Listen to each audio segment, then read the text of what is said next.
Chris Sekine was appointed president and chief executive officer of Trisura Guarantee Insurance Company in 2019. In this role, he's responsible for the strategic and operational performance of Trisura. Now, Chris previously served as senior vice president of surety, and he's been with Trisura since the company's inception in 2006. Chris, thanks very much for joining us. To provide a context for our discussion, perhaps we could start by talking a little bit about the role that Trisura plays in support of the construction industry.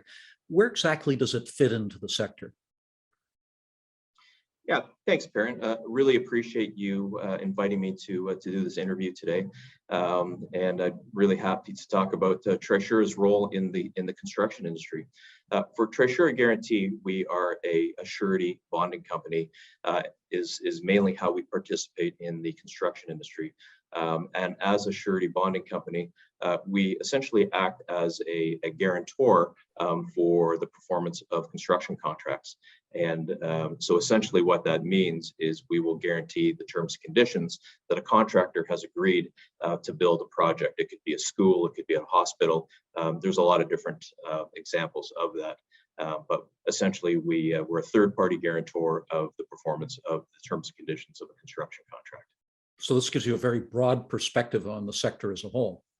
It gives us a very broad perspective. You know, we see a lot of contractors from general contractors to trade contractors to civil contractors.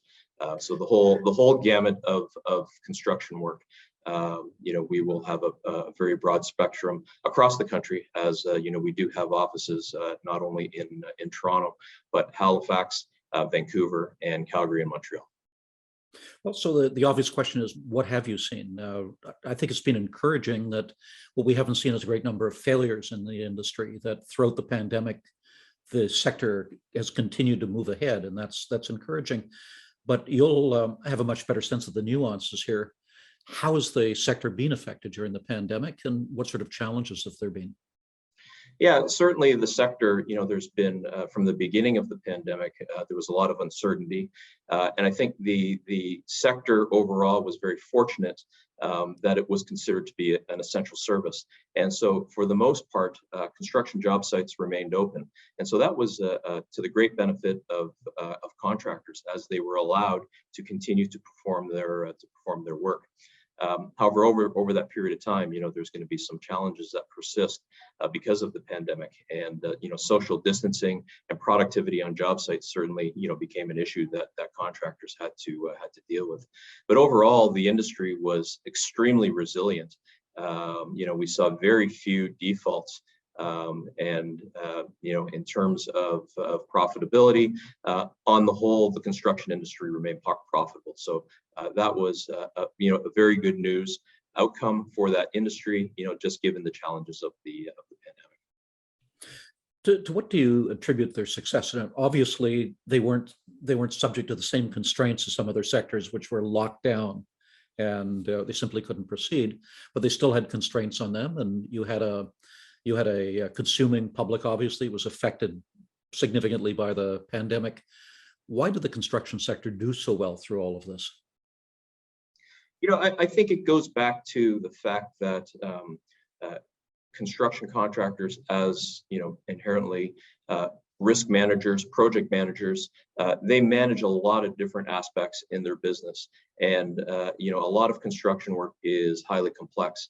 Timelines, engineering, and on the whole, I believe construction contractors are very professional, very good at what they do.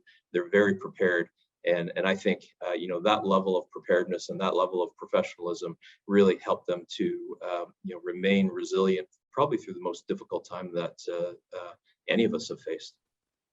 Well, looking down the road as we come out of the pandemic, and that we're starting to see it receding from in front of us into the rearview mirror to an extent, what sort of challenges do you see for the sector? You know, the challenges are going to be much of the same challenges, I think, that we're all hearing about in the news today. You know, the challenges of inflation, rising interest rate environment, that creates economic uncertainty.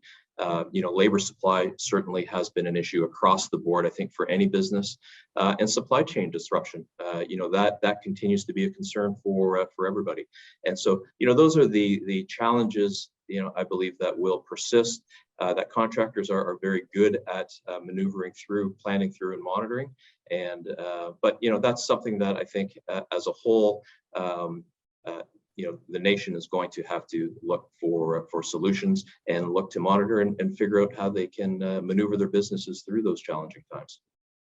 I guess one of the things that all of us have learned from the pandemic is the need for, first of all, resilience, and the second, the need to be entrepreneurial, to be able to change business strategies and to be able to adapt and to be as resilient as possible. From what you're saying, that those are going to be the critical criteria for the sector going ahead. Absolutely. Absolutely. Yeah. And I think, even in the past, the sector has always shown resilience through different challenging times.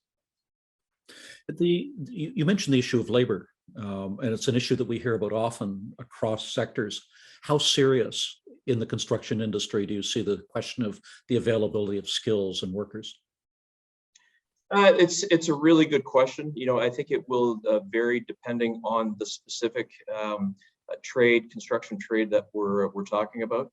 But certainly the industry as a whole is looking to solve that through education. As they try to attract new people into different sectors of the economy, of the construction industry. And so the industry is, they are aware of it and deeply planning to ensure that labor supply for their various different industries remains intact.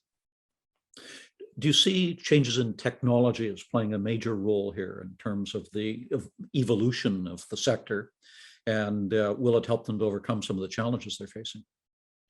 That I think question is probably best asked for a contractor directly, but certainly technology is impacting all sectors.